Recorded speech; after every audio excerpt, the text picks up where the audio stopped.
You're standing in front of a decision. Maybe it's big, a job offer, a relationship, a city. Maybe it's small, what to order, whether to call. It doesn't matter. What matters is the feeling, that sense of weighing, deliberating, choosing. The sense that you, the conscious, thinking you, are the one in charge. That feeling is one of the most convincing things your mind produces. It's also, according to some of the most uncomfortable research in neuroscience, almost certainly wrong. Not wrong in a small way. Wrong in the way that changes everything, including how you understand every choice you've ever made, every regret you've ever carried, and every story you've ever told yourself about who you are and why. If you've ever wondered whether the choices you make are actually yours, this is the question that takes that seriously. Subscribe to Otherwise Human. We ask it every week. In 1983, a neuroscientist named Benjamin Libet ran an experiment that has been disturbing people ever since. He asked participants to flex their wrist whenever they felt like it. Simple, voluntary, their choice, their timing. While they did this, he measured two things: the electrical activity in their brain and the moment they reported becoming aware of the intention to move. What he found should not have been possible. The brain began preparing the movement, measurably, detectably, up to 550 milliseconds before the person reported any conscious intention to act. The decision happened before they decided. Libet called this preparatory signal the readiness potential, and it appeared consistently. The conscious experience of choosing, that vivid, convincing sense of "I am about to do this," came after the brain had already committed. You didn't decide. You were notified. Now, Libet himself was uncomfortable with the full implication. He suggested that consciousness might still play a role, as a veto mechanism. Maybe you can't initiate action consciously, but you can consciously stop it. Free will not as a gas pedal, but as a brake. For a while, that felt like enough. It isn't. Because subsequent research went further. Experiments using fMRI showed that scientists could predict a participant's decision, left hand or right hand, up to 10 seconds before the participant reported making it. 10 seconds. The conscious experience of deliberating, weighing, choosing, was happening inside a process that was already resolved. What you experience as deciding may be the last part of the system to find out. This creates a problem that goes well beyond neuroscience.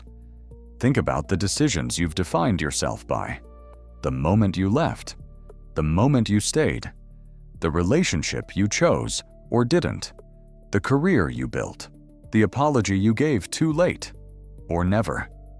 You carry those decisions as evidence of who you are, as the proof that you are a particular kind of person, brave or cowardly, or loyal or selfish. The narrative of your life is assembled from choices, and choices you assumed were yours. If the choice was already made before you became aware of it, whose choice was it? If this question unsettles something in you, that's exactly the point. Here's where it gets more complicated. The brain that made the choice before you knew about it is still your brain. It is built from your history, your fears, your patterns, your experiences. It is not a stranger. It is you, just a part of you that operates below the threshold of conscious awareness. The philosopher Daniel Dennett argues that this shouldn't trouble us. Consciousness, he says, is not a single unified thing that sits above the brain and steers it. It is a process, a narrative the brain constructs about itself after the fact to make sense of what it's doing. Free will is not the ghost in the machine. It is the machine telling a story about itself. And for most purposes, the story works fine. You deliberate. You feel like you're choosing. The deliberation is real. It feeds into the process, your values, your reasoning, your fears. All of it shapes the computation happening below awareness. The output is influenced by everything you are. But you're not the author of that computation. You're the narrator reading it aloud. This matters most in the places where the story breaks down. When you act against your stated values, and then construct a reason afterward. When you find yourself drawn to something you can't explain and call it intuition. When you make a choice in a moment of emotion that the deliberate you would never sanction, and then spend years living with it. In those moments, the gap between the process and the narrator is visible. The decision arrived already made. The reasoning came after. And the story you told about why you chose was a story about a choice you never actually made. The objection most people arrive at here is reasonable. If I have no real control over my decisions, why does anything matter?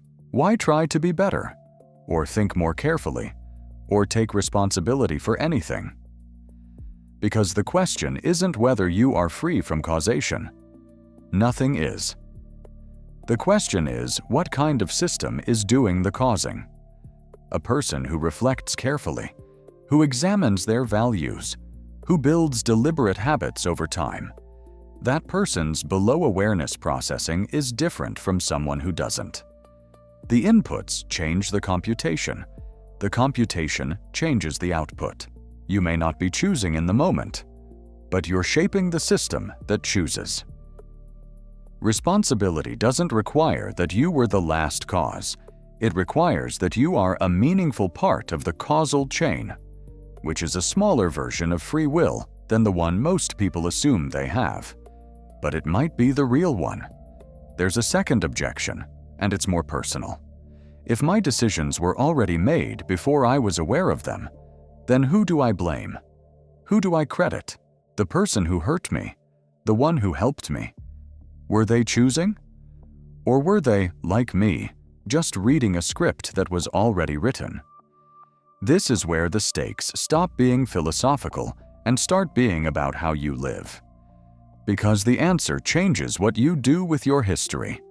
It changes what you do with your anger and your gratitude, and the weight you carry for the choices you made when you were someone you no longer want to be. It doesn't erase any of it, but it shifts the frame. You were a particular system, shaped by particular forces, producing particular outputs, and some of those outputs caused real harm to others or to yourself. That's still true. The harm is still real.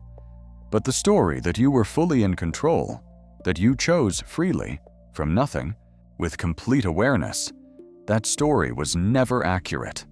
And letting go of it might be the closest thing to freedom that's actually available. You're still standing in front of the decision. The feeling is the same. The deliberation, the weight, the sense that something is being chosen. But now you know something about what that feeling is. You know it is real. You know it is yours. And you know it is not the whole picture. The choice is already somewhere in the process. Your job is not to make it. Your job is to be the kind of system that makes choices you can live with. If that question stayed with you, share this with someone whose choices you've tried to understand. And subscribe to Otherwise Human. New episode every Saturday. The decision you think you made may be the last thing to know about it.